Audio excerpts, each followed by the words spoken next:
Hello, welcome to my channel.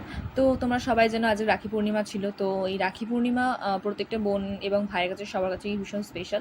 তোমরা যারা আমার ভিডিও দেখছো তারা আমাকে অবশ্যই জানিও তোমরাও কি সেদিনটা আজকে কীভাবে কাটালে, আজকে তোমাদের কাছে কি স্পেশাল ছিল নিশ্চয়ই জানিও আমাকে। তো আমরা সকাল সকাল ঘুম থেকে উঠে আমি আমার বোন সবাই মিলে রেডি হয়ে গেছি একদম স্নান টান করে, যে সবাইকে রাখি পরাবো বলে। তো ফার্স্টে ছোটো ভাই বোন যারা আছে, সরি ভাইরা, ওদের মানে রাখি পরিয়ে নিলাম। তো ফার্স্টে রাখি দেবো বলে সাজাচ্ছিলাম প্লেটে। তো ব্যাপারটা হচ্ছে যে মিষ্টি ছিল, ওই মিষ্টির রসটা বিছানায় পড়ে গেছিলো, এই জন্য আমাকে বকা খেতে হয়েছে খুব। তারপর সাজিয়ে টাজিয়ে আমি ওদের দিলাম, দিয়ে ওদের খাইয়েও দিলাম। রাখি এবার রাখি পরাতে নেই শুনেছি আমি, মানে দুপুরের আগে নাকি রাখি পরাতে নেই, ওটা কি একটা নিয়ম হয়তো, যে রাখি পরাতে নেই। তাই আমি বললাম তোরা হাতে দিয়ে দিচ্ছি, তোরা পরে পরে নিস। তো তাই করলাম। তারপরেও আমি ওদের মজা করে বললাম নে, যেহেতু আমি বড় হই, আমি বলে আমাদের নমস্কার কর, তখন ওরা নমস্কারও করেছে।